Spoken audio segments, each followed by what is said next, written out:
Hey, welcome back to Incite Club. Today we're diving into how to navigate the field of infinite possibilities as human beings who feel like we need to be in control. Yeah, stay tuned. The first rule of Incite Club is you don't talk about Incite Club. You do Incite Club. The second rule of Incite Club is the only assumptions we make about one another are that we all want happiness and we all want to avoid suffering. The third rule of Incite Club is you check all your other assumptions at the door. We hope these conversations will bring you insights that incite you to action. Welcome to Incite Club.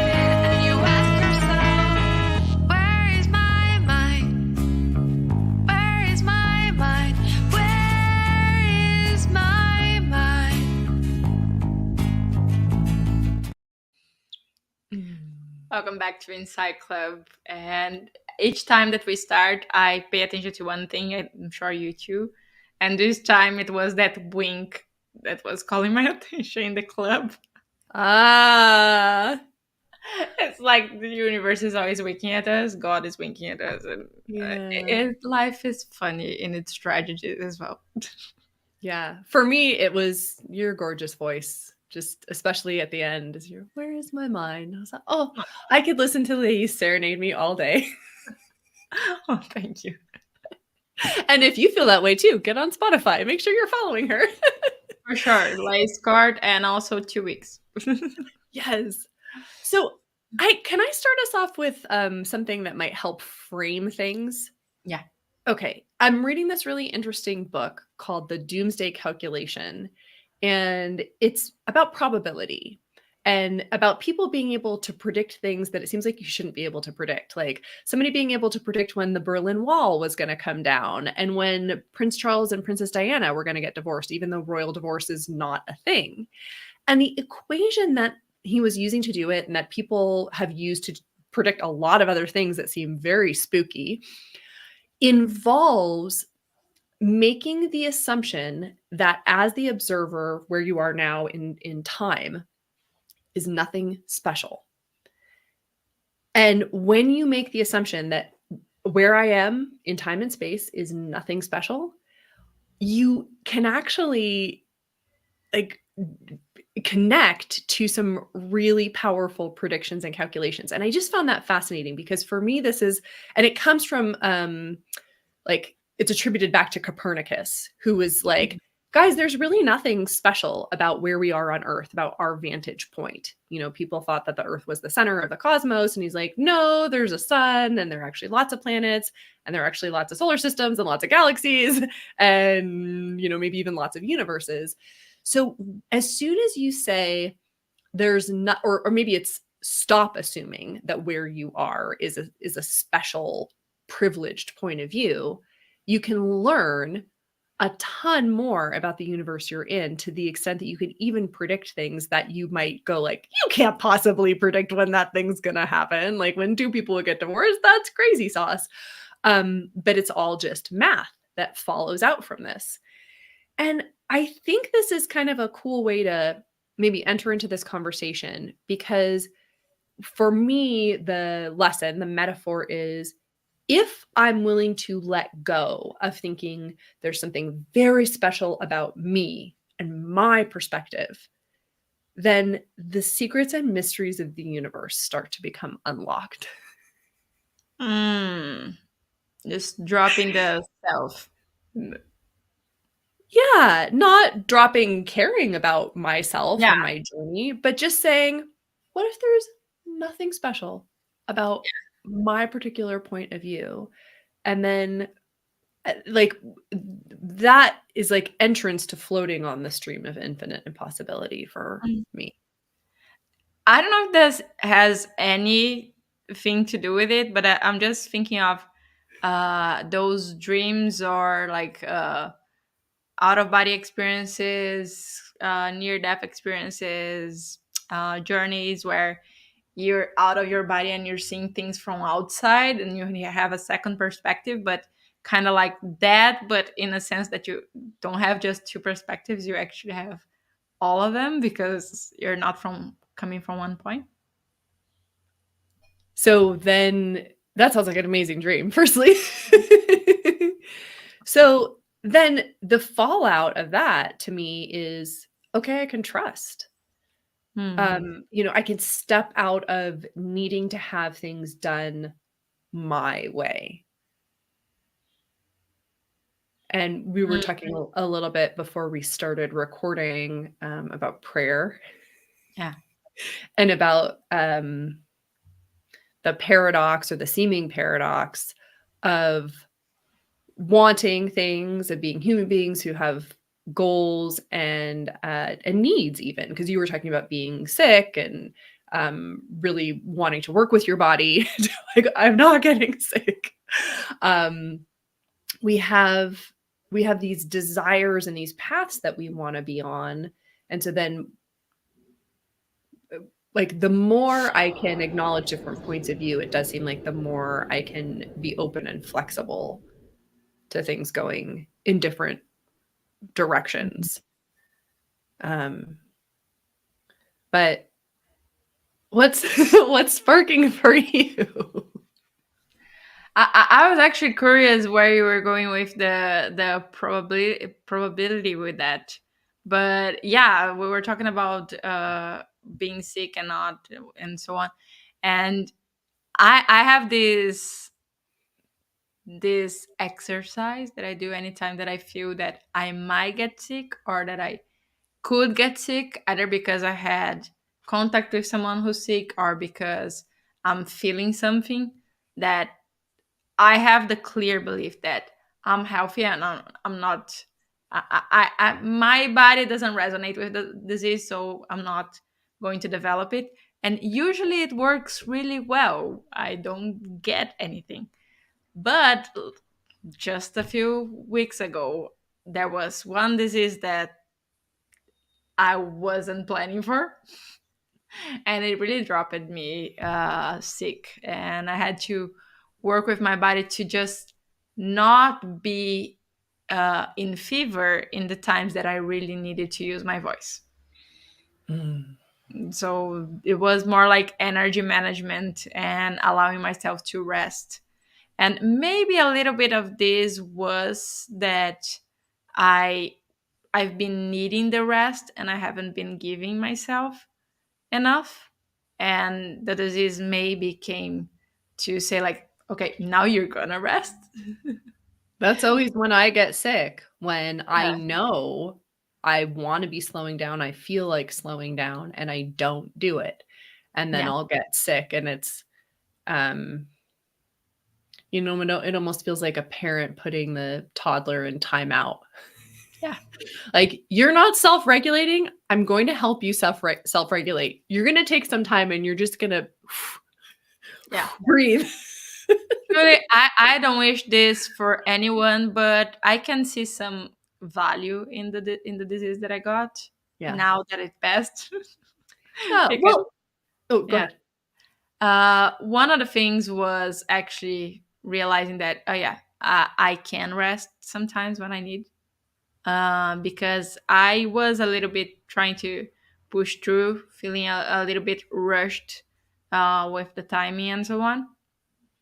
But also the way I carried the disease, even though for me it's just my normal, trying to do my best to continue doing the rehearsals that we had, because we had a concert and the concert went well. And managing my energy to be well in the times that I really needed, and taking care of my health to be well in the times that I really needed, and resting in the times that I didn't need to be up and trying to fight with the energy that was going on. Um, Actually, I was happy to hear that it inspired my friends, that I was being strong through that. So yeah, it had something of good, and of course receiving a little bit of uh care and like just love from my mom, it was good as well. Yeah. Well, even this concept of managing your energy, so things don't need to be, on or off. They can be on an analog spectrum. So, best case scenario is I work with my body and I don't get sick at all. But then what happens if I do get sick? Okay, then I can be and manage my energy. And and what you said sounds pretty darn magical, right? To be able to communicate with your body and say, like, we need to be syncing right now. We can't have the fever right now. um, Mhm. that's still um, really working with these subtle energies to be in the space of accept and allow and adapt, accept and allow, and now what?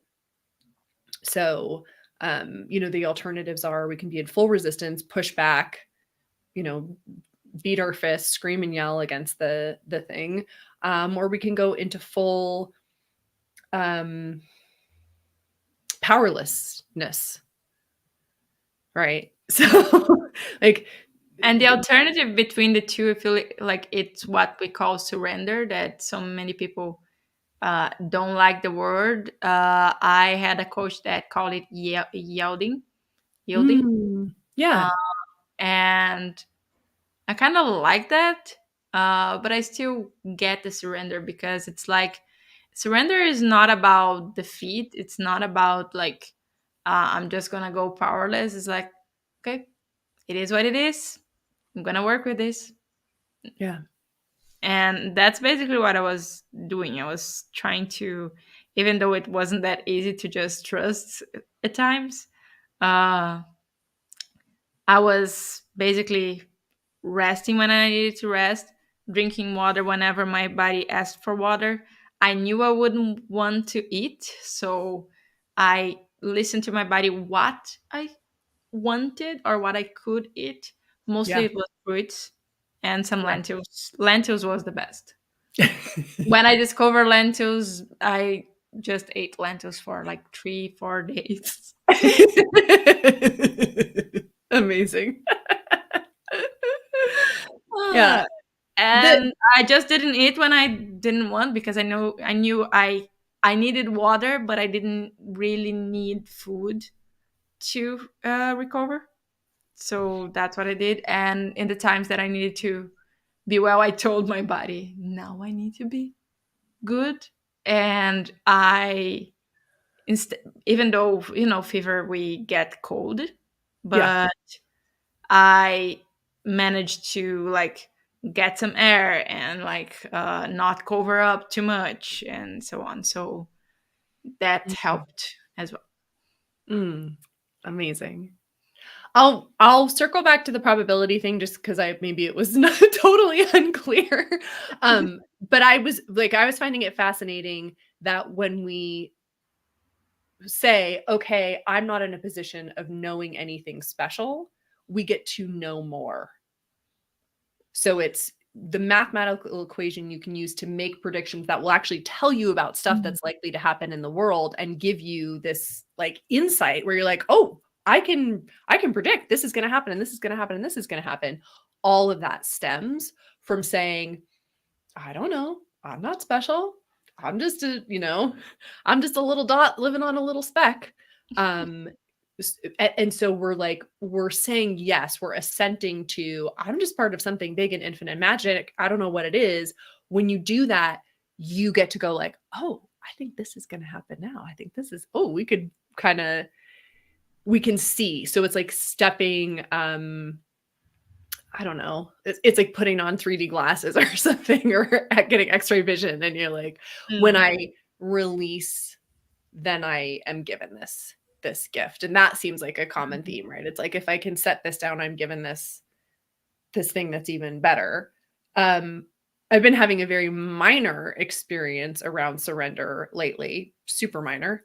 Um I if I go outside in the morning to do my grounding and gratitude practice and it's cloudy, it feels very different than if it's sunny. So, sometime a couple weeks ago, I went out and it was cloudy, and I'm standing there and I'm just, talking to God, and I was like, God, it's cloudy today. I can't feel the sun. I can't see the sun. That means you need to just put more love directly into my heart because I'm kind of cheeky. And as soon as I said that, I felt this surge of happiness. And so my moment of like practicing with surrender and being in a situation that I wouldn't choose, I would far prefer it to be sunny all of the time. Um, is well, that means I'm not feeling my best. And if I'm not feeling my best, that means universal love. I'm gonna just need you to step in and hold me a little bit more. And it was the asking that gave it to me. Yeah. And so, that makes me think about prayer. And I had an interesting conversation recently with a friend about prayer.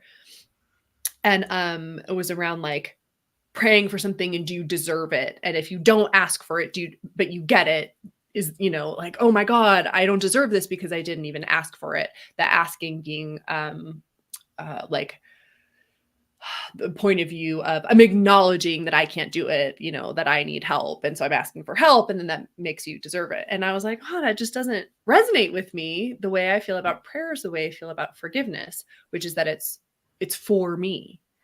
Like, I don't think I need to give God my lunch order. There are definitely times when it's very helpful to get very clear on what we want. And that, like there have been times in my life where the more clearly I can see it, the faster it comes into my life.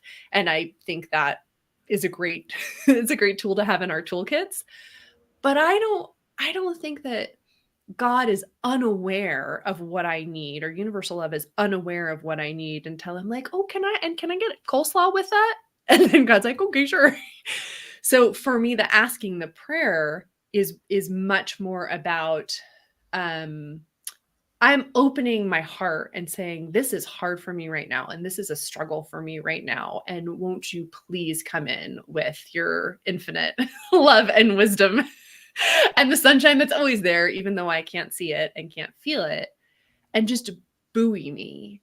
And interestingly, I often feel my most connected when I feel sad, when I feel down, when I am going through some kind of crisis, because that's when I remember to ask. And so these times of being sick, they also can serve as like, oh, that's right. I'm reconnecting, because honestly, I forget to connect when things are going well. And I can observe a pattern in myself where, like, man, not this past solar eclipse, but the 2 weeks prior to that, the lunar eclipse, whew, that was like a really intense time for me. And I just not dug in, but like I went under the waters and just really allowed all the emotions to wash over me. And it was so beautiful. And I reconnected in this massive way.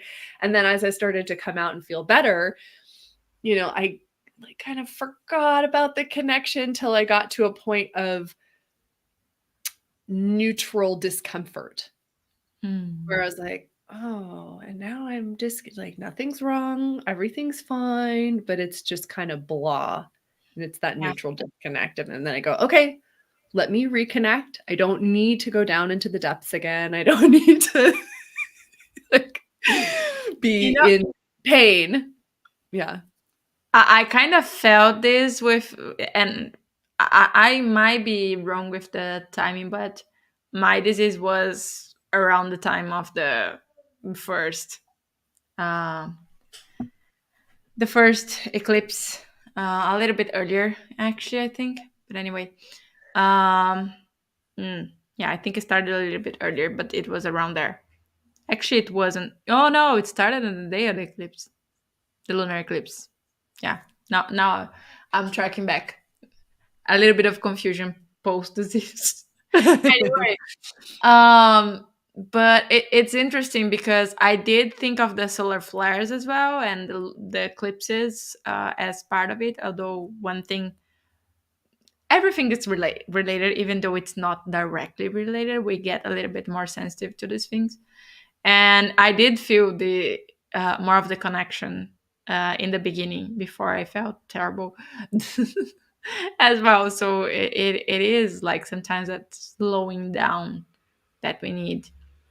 And with prayer, I I love that you mentioned that it's for yourself and that I also remember a little bit more to pray when things are hard. I think everyone.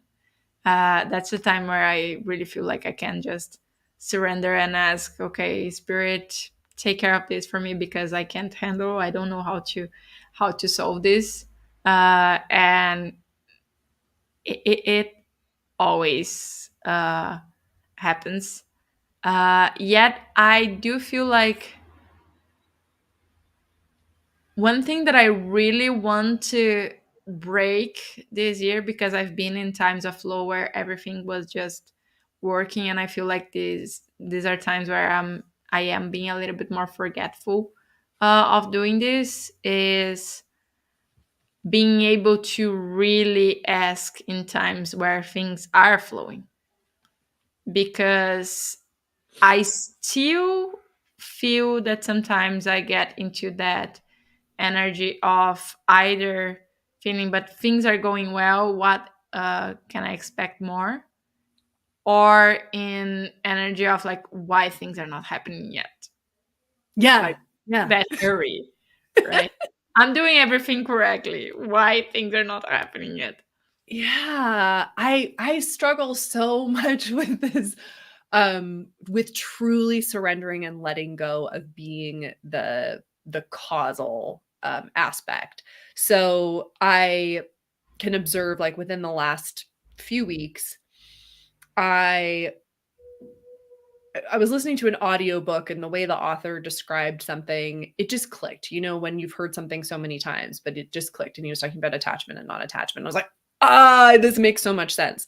And I got on this trajectory of like, I'm just showing up from love and service. I'm just showing up from love and service. And my life became magical. And then a couple of really cool things happened, seemingly out of the blue, seemingly out of the woodwork. And then I started having that thought of, okay, so if I feel really good, that causes good things to happen. you know? Yeah. And then I'm just like back in that Newtonian mechanics model again we, of like, okay, if I wear my lucky socks, I'll win the basketball game. we get to the prediction, right? Like if I Yes. do this, then this happens. It's known, and then it's Yeah. not magic anymore. And then I get the and then the same. magic stops.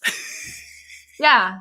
And I think a little bit is the intention, because things really started rolling for me in a time where I was asking for blessings for everyone that I saw on the street, Oh, everyone that I met, everyone. I was just like in pure love, bless everyone, and everything started happening. And then we get to that thing like, oh yeah, I discovered a magic. yes, yes, yes. So if I just go around with pure love to do And this. then it's not it's really hard to keep it up correctly when we think like, oh, we discovered something, because we get out of that magic of just doing it because it feels right. Yes, and that's when we're in that, that infinite possibility flow is Yeah. when it just feels good versus like, oh, I'm going to be in control of it. I just Yeah. flashed on the image of I forget which Malcolm Gladwell book this is in, but he's talking about there are some kinds of knowledge it's better for us to have unconsciously, like the tennis player who has the muscle memory of how to serve. And if you've ever watched a tennis player choke while serving, what's happening is they're standing there going, okay, move my arm up like this, throw the ball. Like they're trying to consciously control the movement they've done Yeah. millions of times that their body knows how to do. And it goes horribly wrong. And I find that so apt to describe this. Like, if I do it and I'm just doing it, things are beautiful. If I'm trying to control how I'm doing it and create a certain outcome and consciously go, this goes here and that goes there, it's chaos. Yes. Yes. And it's so interesting because I feel the same thing with prayer for me. Usually, the prayers that do well are the ones where, for me, that I'm completely like lost in the moment, and I'm just like in that thing of, oh, wouldn't it be amazing if this happens, and then it happens in an even better way that I couldn't predict. Uh, and that's how things come for me. Not when I plan exactly it's gonna be like this and this and this and this and this. It never happens exactly the way I'm planning. Yeah, I call those the lunch orders to God. Yeah, and you're like, but I want it medium rare and make sure the bread is just toasty but not burned. Like charters to God. We need a clip of that. Yeah, yeah. And the what you said touches on too, like this feeling of wouldn't it be amazing if, that's such a beautiful way to pray when things are going well. And there are obviously lots of kind of memes in our consciousness around people who only pray when it's there's like scenes in movies and scenes in books of people who have never prayed in their lives and find themselves in a terrible situation and are like, God, I know we're not close and I never talk to you, but I promise, like, if you get me out of this, oh, whatever it is. And of It's course, almost like blackmailing God. yeah, right. You don't want me to spread a rumor that you don't exist, right? But it's that feeling that we feel. I think that's a great image for how we feel it's okay to reach out and ask for help in a dire situation. But then we either don't remember or we don't feel it's okay to reach out and ask for help when things are going well. And it's a gosh, like it's probably healthy when we're relating human to human. If I'm walking with somebody and they're already carrying some bags and I'm carrying some bags and I can carry my bags, it's like a dick move for me to go, oh, and can you also carry my stuff? Right. But if I sprained my elbow or something, or if I got an injury, then it's like, can you please help me? I would feel okay asking. And that is healthy human to human. But when it's human to infinite source of all love and wisdom, like, I'm open to receive more. yeah, like, God, give me more. I never go outside and it's sunny and I go, oh, I don't deserve this. It was sunny yesterday. If I could relate to love, human love and universal love, and money the way I relate to sunshine, man, that would be a good life. Mm, Because I that's just a be good like, oh, goal. more. Yes. Oh, and there's more? Okay, great. I will have some. Yeah. Uh, Gratitude is. I feel like it's the main thing. I always feel the love when I'm practicing gratitude, and this is one of the things that I feel like I got a little bit disconnected in these days of disease, because even though I was practicing my gratitude towards others, like being thanking them and so on, I haven't been doing my writing and keeping track of everything that happened of good, because I didn't have the energy for it. Yeah. I didn't have the energy even for doing yoga. That was too much movement. I was doing like not Sat Kriya, it was the addiction meditation laying down. Yeah. That was what I could do. Good. Yeah. So I feel like uh just practicing being in that space of love and then asking from there, Yeah. praying from there, and not just for us, for others as well. Because I feel like every time that I pray for others, I receive like tenfold. Mm. Or 16-fold is what I don't know, according to Yeah, true. my Kundalini lineage, right? The other morning on class, somebody put in the comments like, oh, it's my 120th day of my pregnancy. And so the teacher was like, all right, everybody, let's, send this wonderful energy to this baby and this mama. And she said, and don't forget, it comes back 16 times stronger to you when you Yes, send it 16. out to somebody else. I need to remember that it's not just 10. although although I have to admit that became a bit of a mind fork for me, because then I'm like, am I praying because I'm praying for this person and her baby, or am I praying to get it back for myself? It goes back to that thing like, oh, if I just send blessings to everyone, everything is gonna be amazing. But you just gave me when what you were saying about coming back first to the gratitude and then the prayer, this image came into my mind of when I am doing tree pose. Mm. And I, like everybody, have different amounts of balance on different days, and so some tree pose ends up feeling and looking very different for me. But what's shifted about it is I no longer get angry or upset. And it's because when I fall out, I don't immediately try to go back and put my leg up. I restart from the beginning. So first Mm. I find my balance on 2 feet, and then I very slowly lift up my knee, and then I very slowly cut. And and that image flashed into my mind when you said first returning to the gratitude. Because if I can think of that as like a yoga practice where it's like, "Oh, I'm gonna fall out." You're gonna fall out. That's part of the pose. And you're gonna fall out like after 2 seconds when just the week before you held the thing for 4 minutes and you never fell out. You just decided to put your foot down before, you're like, "Oh, and I'm done. I feel complete." But, restarting from the place where you get your bearings and get your balance, I'm like, Mm. "Oh, you just gave me like a new technology, Lace." Oh, I'm glad to find that new technology because that's something I need to remember myself Right? as well. So it's like instead of skipping ahead to the ultimate thing I wanna do is put my leg up and be in tree pose, like, no, but that's not where it begins, and that's not how it's built. It's built on the breath.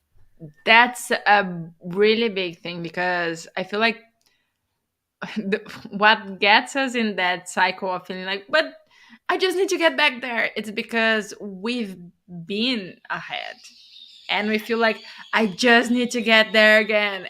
But it doesn't work like that. Like I've been Yeah. wanting to reconnect through journeys. I haven't been able.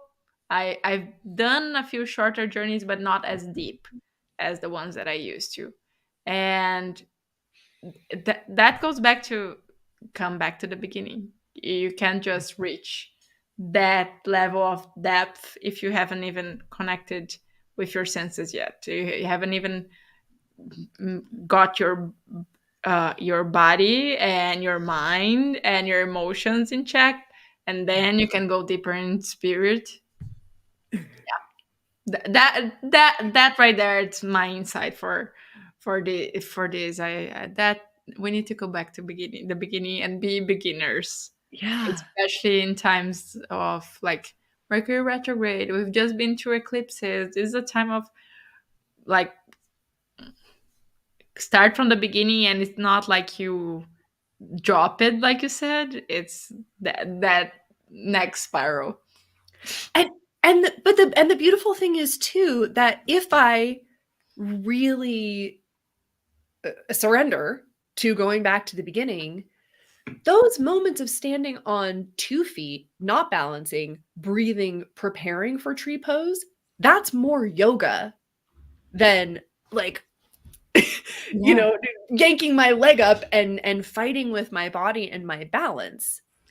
yeah, So we have a conception of, like, what you're talking about, like, it would be amazing to do the journey, but there may be more, nourishment in the preparation, in sitting and breathing, than you could even imagine, because that's the saying yes to saying yes to the process that ultimately has the power to connect us yeah, deeply. yeah. Yoga is like the most brilliant thing ever, and I'm so grateful for it. It's like gives me the images and the metaphors I need to Yeah, understand life. it's the reunion. It is Yeah. yeah, the trust as well. And you're like, oh yeah, you're gonna be standing with your uh, arms up for 11 minutes, and you like just trust that okay, I can do this, and I'm not gonna die, and my arms are not gonna fall, and nothing will happen that needs my attention right now. Yeah. I had an interesting experience this morning where I'm doing the Kriya, but I'm kind of like distracted and not participating.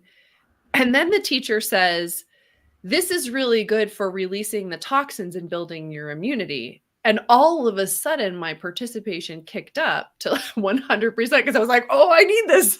Yeah, But I thought in that moment, oh, what would life be like if I trusted the teacher completely so that even if they didn't say, this is going to give you strength in this way, this is going to help you in this way, I just went into it going, they're telling me to do this. It's going to give me something really good, even if I have no idea yeah, what it is. Like these, with Kundalini yoga, it's super specific. Everything is for a purpose. Nothing there is like, I just kind of felt like maybe if you put your arms like this, it would look cool, right? Like I that's a very rational thing to put my trust in, that yeah, these kriyas in these sets are designed to always give you they're put together always to give you some great benefit. yeah, And so I just had that thought of like, how might life be different if I trusted, like that feels like ultimate living in gratitude, if I just trusted all the time this mm, is good for me in some way, even if an angel didn't appear and say like, this is strengthening your immunity, Megan. for sure. I've been in vocal lab just a few weeks ago with Gurujas, and I feel like you mentioned the most yoga was the that beginning of like finding your balance and so on. One of the things that I felt like it was when she was talking about this, I felt like this is something that I knew, yet I didn't give it enough credit because it just feels too easy. Was connecting to our keynote, and our keynote is that note that we create with our voice where our whole body resonates, where we can feel that every cell is moving. And I always felt like the tuning in was the true moment of yoga. Anything that came after that was more special if the tuning in was done properly. Um, and I didn't give it enough credit because I wasn't aware of, well, I knew, and I even, I thought about the sound and so on, the hot sister, but I didn't give enough credit because it wasn't hard enough. Yes, yes, yes. And as I'm reconnecting to yoga as well, because the tuning in and the mantras and addiction meditation lying down were the only things that I managed to do through the disease that I mentioned in the beginning of the podcast. uh, I've been noticing more and more how powerful these moments are, and how the intention that we have when we are doing the connection uh, is what really makes the practice. Because there were times where I was doing like my minimal practice in 1 hour, and I've done more, but not like every day more than that. I've done the other classes, but even if I was doing like 15 minutes, now when I'm reconnecting with that beginner feeling, it feels like just that tuning in is like, oh, this is so special. I miss this. Yeah. Oh, wow. Well, that's my big insight too, is that the beginning is everything, is the whole thing, and that's what I want to have as my insight action assignment too, is um what's the beginning? How can I go back to the Mm. beginning? What's the first? And it's probably breath. Yeah. It might be sound too. Um, and I relate to that, right? That the tuning in is everything. And on days when I don't practice with the class, when I do it on myself, it's by myself. It's never quite the same level of immersion and participation. Mm. And even I notice with different teachers, right? Some teachers, it just is like when somebody shakes your hand and they're it's like this. It's like a floppy dead fish, you know? It's like there are some teachers where that's their tune in. It's like there's nothing to it versus somebody who comes in and it's like woof, and then I feel my energy like picked up and carried along with that person's energy. Yeah. And it just creates a completely different thing. So yeah, I want to look for, how do I return to the beginning? What's the beginning? Mm. Which is so cool in so many ways, right? Because then it's like being a child and being curious and And it's the time that we are right now. Like Aries is the child. It's coming back to that, and in a few days we're gonna be in Taurus, which is the senses. So it's like first we get back to the beginning, and then we reconnect to our senses, reconnect to our body, and then we reconnect to our mind with Gemini, and to our emotions with Cancer. And then we organize things. Well, actually, first we express with Leo, and then we organize things with Virgo. Anyway, and then we can connect to others with Libra. I'm already rolling everything. Oh, I love it. I mean, that's amazing. I feel a children's book about the signs. That that's so interesting that you mentioned this, because I've been thinking like I would like to make a children's book because it's like illustrations and rhymes and this is fun. I might make a children's book with science. I with like that. with your sign songs as like a digital download that goes along with them when you were doing those regularly. Hmm. Oh my goodness, I love those so I much. I'm still needing to do the Gemini song. I haven't done Gemini song. I stopped it right before Gemini song. And you're Gemini. I was so frustrated that I haven't done Gemini song, but I'm gonna You do have it. to grow a second head first because there have to be two heads. I know. I needed the second round of Gemini to get to the song. And Yeah, I'm gonna get the Gemini song. And my plan is to release those short songs. I Yeah. love it. Oh, so powerful. You just have such a gift for crystallizing, distilling the energy of people, of the signs, and just showing where the gifts are. Hmm. Like acknowledging, oh, it may be tripping you up. This is the thing that might be getting in your way, but here's your big gift. Yeah. Oh, thank you. I was actually thinking when you mentioned the coming back to the beginning, because I was thinking, oh yeah, it's always so fun in the beginning, and there's always a point where things are harder. And I was thinking, okay, how can we make it easier in the other parts of the journey, right? And I think that what's kind of brought me back to the cycle of astrology, because we were thinking like, oh yeah, come back to the beginning, connect to the body, align the body, get your mind in place, connect to your emotions because the body holds everything. So we're gonna, when we get to certain poses, the emotions are going to come up. Then you need to express them, put them out, cry it out, and so on. Then you get organized with Virgo.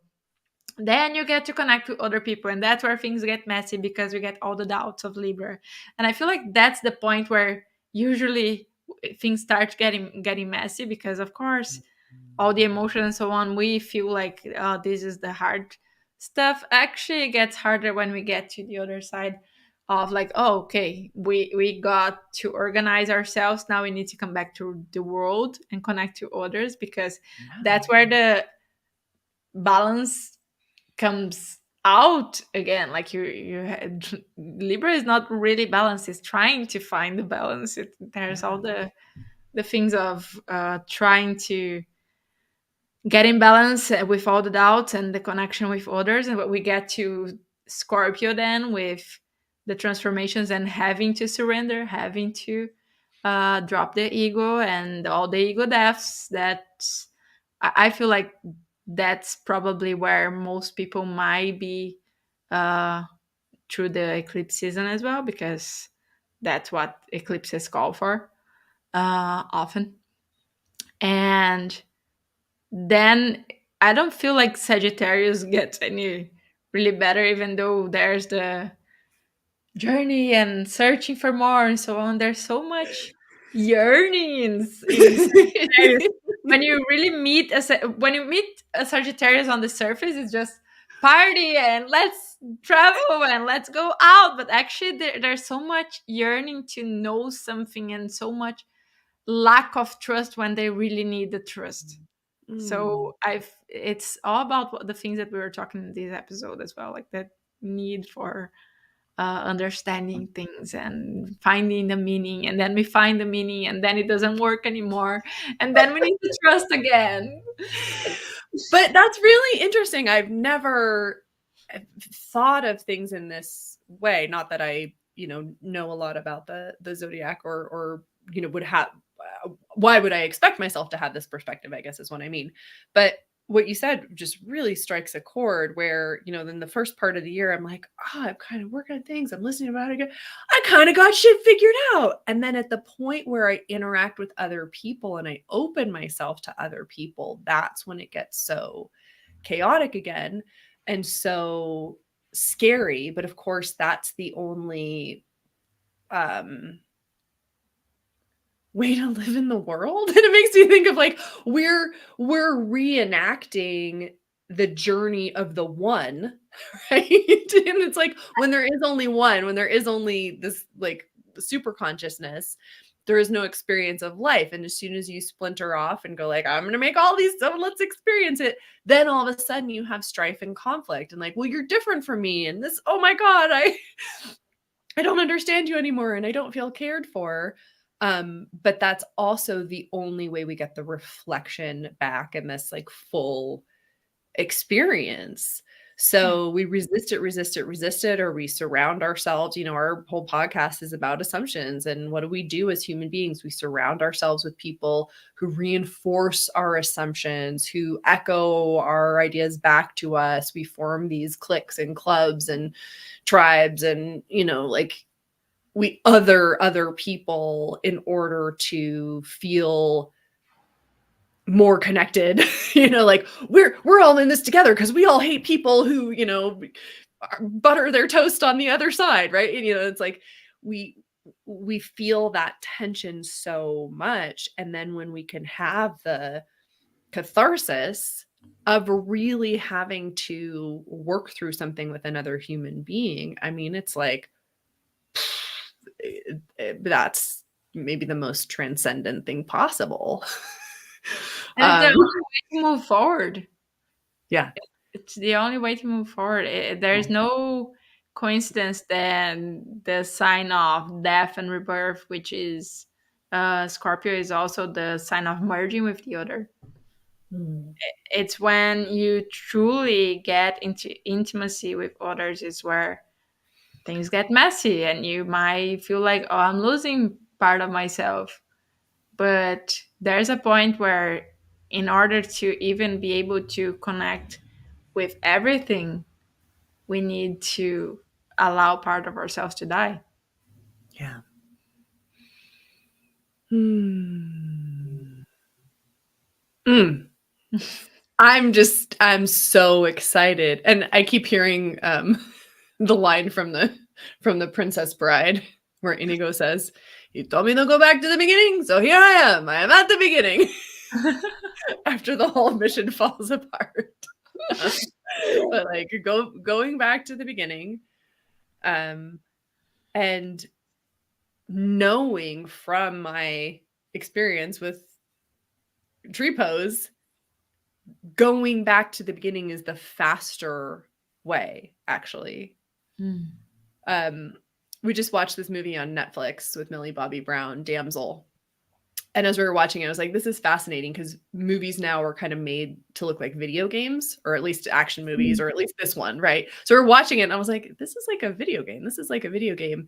And the character gets to a point where she has to re-go through the whole terrain that she's just conquered in order to Mm. help somebody else. And I was like, this is totally a video game where it's like the character, somebody falls off the cliff and you have to restart, but now you know all the little places to go and how to jump there and get here. And so it's a lot faster. And we were watching it, I was like, that's very interesting, and that's life too. It's like, oh, I started over, I'm going here now, but now I know the the loose rock is there. Jump over here, get there, go down the tunnel, do the thing. No man left behind. Yeah, and then you can like run through it Yeah. because you struggled through it and found all the things the first time around. And it's not that we need to be in a hurry, but I bring that up just to go, it doesn't need to feel defeating, Mm. right? And as you were saying, it's the spiral up. So I may think I'm in the same place, but I'm not going to move through it with the same questions and the same missteps as before. Like, okay, now I've got that knowledge, and now I've got that knowledge, and now I've got that knowledge. That's the mastery. That's getting. I was feeling like some people might feel like, oh yeah, but where's Capricorn, Aquarius, and Pisces? Capricorn is the mastery after you find the meaning and you understand others in Sagittarius and you find the trust. Then you get to mastery, and now you're going to start like finding that abundance where you know how to do the things. I want to get there one day. but it's Oh, but it always restarts. yeah. I mean, you have been there. It just always restarts, right? Because then you're like, now I've got mastery, but then now I have an even bigger vision for the future. Oh, and now everything's dissolving into like Pisces, and I just need a bubble Yeah, bath. this is the thing, you can't stop there because then you're gonna get a vision with Aquarius and you're going to Yes. see ahead and start to look crazy to others, Yeah. and then you need to dissolve in Pisces to start. Yeah. And then you're like, there's no, okay, my vision's too big. It can't happen in this world. Oh my God, let's just go. If you think Scorpio surrender is big, just try Pisces surrender.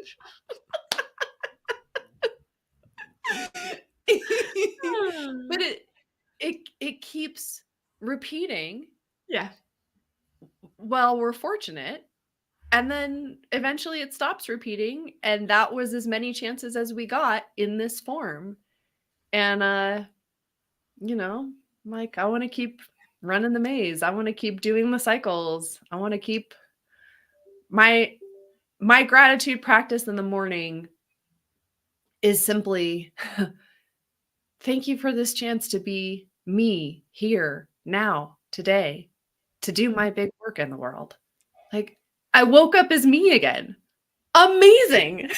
Not only did I wake up, but I woke up as me. I get to keep pursuing the visions I have and working on the struggles and the foibles that I have Mm. and seeing how I can show up as an even better version of Megan.